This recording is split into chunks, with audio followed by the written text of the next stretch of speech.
Jurgen, obviously you can go back to the top of the table on Saturday. Spurs are chasing Champions League qualification, so what does all that say about the test that you're facing this weekend? Massive test, definitely. I think so if I would watch from outside on it, I would say, okay, that will be difficult, for Liverpool. And I don't even have to look from the outside because I'm inside and know, yes, that will be difficult. Because of the situation, all teams fight for everything, but obviously Tottenham has a massive quality. They are not, especially away from home, they are now not too much bothered about having the ball all the time, stuff like this. They defend compact and these kind of things, and then obviously some of the best counter-attacking players in the world. That's definitely the truth as well. So we need to find solutions for that, and that's what we try, and then give it a go. So anyway, so like it's difficult, we know since we started long ago, and now this one is difficult as well, but I'm still looking forward to it. Obviously we will look at it in the context of the title race as well and see it as a chance again to put pressure on Manchester City. Do you view their Champions League exit though as one that could have an adverse effect on their league form, or is the likelihood that it makes them even more focused, even more determined not to let the Premier League slip? With all the things we know about City, I would rather think the second. That's how it is, because it's now they are too good, and these kind of things. Yes, it was massive blow. I think everybody was like ready to switch the television off, like nearly, and then all of a sudden part 2 started, and that was really harsh, I can imagine. But so I cannot see them. So yes, the night. I had nights like this. It's not cool. Next morning is not enjoyable. But there's a moment when you then realize, okay, we cannot change that anymore, but now we have to focus on that, and that's Newcastle on Sunday, and they will be ready. I will ask you just briefly about facing Real Madrid in the Champions League final, because Mo posted on social media that we have a score to settle after it was confirmed that you will face Real Madrid. He went as far as saying revenge at the Football Writers Awards as well. How do you feel about facing Real Madrid again after what happened in 2018? When we lost that final, actually, my favorite solution would have been, let's play the final again next year, and it's against Real Madrid. To be honest, that was in that moment. So, but we faced Tottenham, which was absolutely fine in Madrid. So Madrid seems to be our destiny, and absolutely fine. With all, what it was strange and unlucky for City, but what Madrid did is outstanding. So they got through against PSG, against Chelsea, and against City. We said it before when we play Villarreal, if you knock out Juve and Bayern, yeah, you deserve to be in the semi-final. I said, if you knock out these 3 guys, then you deserve definitely to be in the final. They are now the massive favorites, all the experience they have and all this kind of thing. So we are more experienced than we were probably, but it's obviously not to compare. A lot of players are still in for them, for us, which is a good sign as well, obviously. Yeah, it will be great. So that we were not happy that night, that's clear. But that's a while ago. But I'm happy to go there and give it a try, to be honest. So but until then, a lot of games to play, and you will ask so many questions about Real Madrid between now and then. So I think we can stop here. But what Carlo did there, obviously, is absolutely incredible. And anyway, if you go to a final, I think it's good to have the idea that you want to win it, and that's what we will work on in the week between the 22nd and the 28th. So. Not before. I'll come back to Spurs then. Thank you. I know you touched upon it there, but a lot of people are seeing this as maybe your biggest threat, the biggest potential banana slip off the title. What do you see as their main challenge to you this weekend? Quality of the opponent, which is the main. I actually think the challenge we faced in the last few weeks, playing at Newcastle, was now not an easy task, and especially 3 days after we played Villarreal, and these kind of between two Villarreal games. Really, it was really not easy. So this time we have a day longer to prepare, which feels like a week holiday, to be honest. It's unbelievable. It gives us the chance to prepare properly and not in a rush. But it's only one time the case, because then we play already Aston Villa on Tuesday night. So that's clear. But no, the main challenge is the quality of the opponent. So, and when you think about how Tottenham wins the games, of course they have a brilliant football team, but the way they set it up with the 5, and then the I want to see it offensively or defensively with the 4 and the 1, or with the 2 and the 3, and all up front, speed like crazy. Harry Kane, what a player, and obviously fits in that idea extremely well. There's a blind understanding between them and these kind of things. So I say it is probably the biggest challenge for protection we face for a long time, because each mistake you make there, we have to win a football game. You have to create. You have to be high up the pitch. That's where you score the goals. The moment you lose it, you should be immediately around all of them immediately, and that's difficult. So that's just football. We have to find a way to keep them calm as often as possible, because it will not be possible all the time. I know it's been a long season for you, the amount of games you've had to play. So how are they, both in, I suppose, body and in mind? And Roberto, I know, travelled with you. Is he ready to be involved this weekend? I don't know, but he's ready. He's back in training. So now we have to make a decision about that. So it's like the foot thing didn't let him do a lot. We had to let it settle, and then now we have to make sure that he has a few proper sessions. Obviously, we have enough games still, so it's very important that we have to make sure that we get him in the best possible shape. And I didn't make a decision, but it might be possible that he makes for him more sense just to train through the weekend and be then a big step closer for Tuesday, for example. But let's see. Yesterday wasn't training, was great. Day before, when did we train the first time after? Tuesday we trained Wednesday. No, Wednesday we didn't. We trained there. Yesterday was Thursday. Yeah, trained yesterday. So sorry. Okay. Everybody okay? Yes, don't have my smartphone here, but because I get messages pretty late. But when I watched it last time, yes. Thank you, Juliet. Jürgen, Trent spoke in the week about the run that you're having in the end of the season, how quick all these games are coming up, that he's saying when you get close to what the team want to achieve or be successful in, you get those memories of what it felt like having won in situations before. I was just wondering, how is it easy to emotionally detach yourself from that when you're getting closer and closer, and obviously more success could well be on the way to achieving, and switching off from those times? Yeah, look, I think in the end it's all emotions and it's all fine. We obviously even when we are a lot together, we still are a lot alone with the things upstairs, and but it can lead to the first half against Villarreal. It can lead to the second half against Villarreal. So what is it? So it is. We were in similar situations, never before in the same situation. The only thing, that's why it makes it so easy for us to, at least as I understand it, for us to prepare or be prepared for it, because we never changed. We just prepare the next game.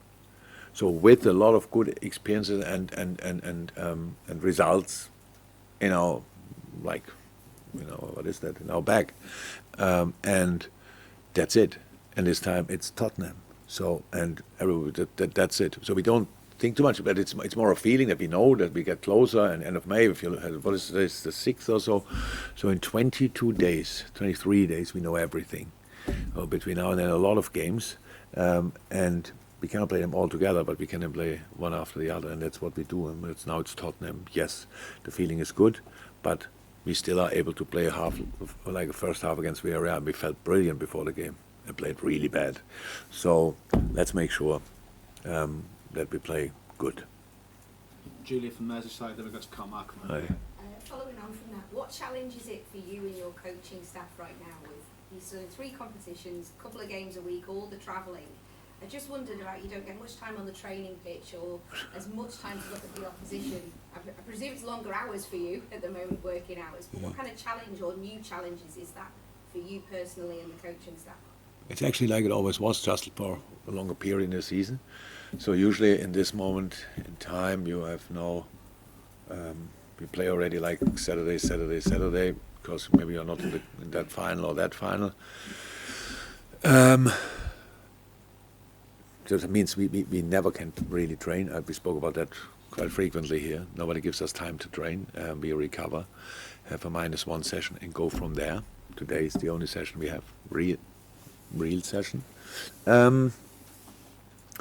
Analyze never changed. That's exactly the same amount of games we watch or minutes we invest in that. That never changed yet. That keeps you obviously busy, but that's that we cannot prepare the next game lesser good just because we have a lot of games. That will never happen, and that's why it's busy, clear.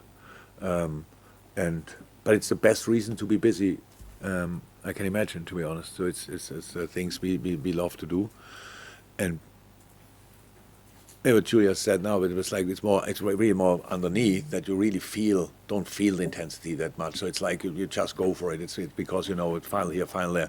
Everybody's asking for Champions League tickets. Everybody's asking for FA Cup tickets. It's like a mess, and we don't even know if we get any. So ourselves and all these kind of things. So I will probably be in the stadium, but around us, you want to book a hotel in Paris, and you think, oh my God, we obviously should finance the French. For the next, I don't know how many years. So, and all these kind of things. So it's all around, but it's the best reason to be busy. And that's what we, but never will drop is the preparation for the game. So not on the training pitch, we get used to it. But in the meetings, boys need all the necessary information. Not too much, but the necessary ones. So that's what we try. Julia, we go to Carl, then Neil to finish, then we go to the breakout thing. Carl, at the back of the room. Oh. We've spoken a lot about Luis Diaz and how well he's done since he came in. I'm just wondering if you can sort of tell us about what his impact his arrival has, on the impact of the squad, and maybe on how it impacted your season, because it came late in January, gave it a little boost in the transfer window.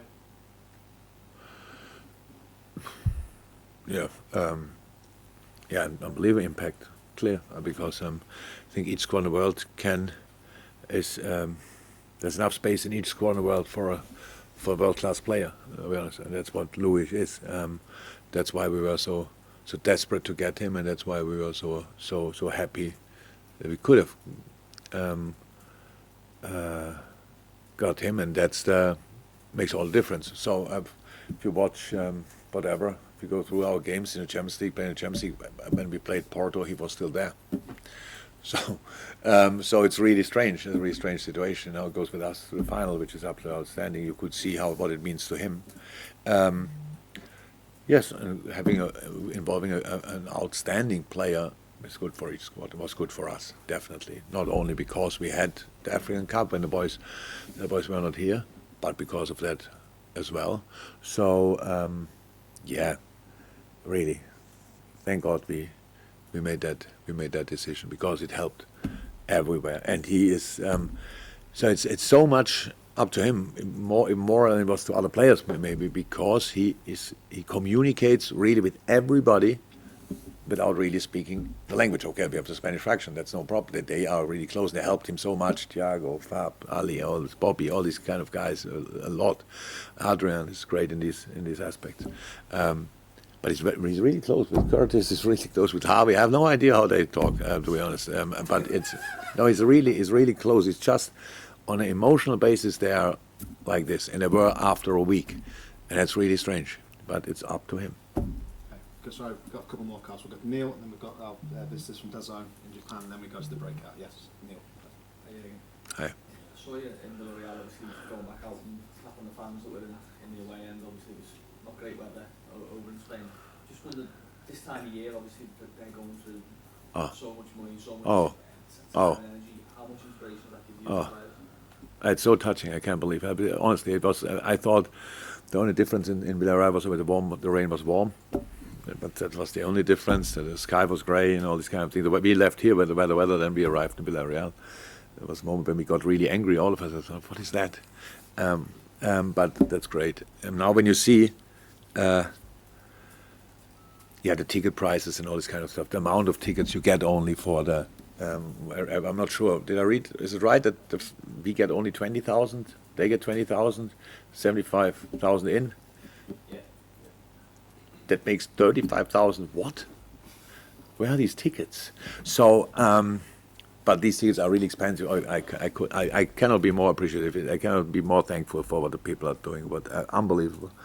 I know it's massive what they ask for, and that's, if you want, the only bad thing about the journey we're in. To us, I really hope they all can make it somehow, and can create there. Of course, they will create an incredible atmosphere. It's nice.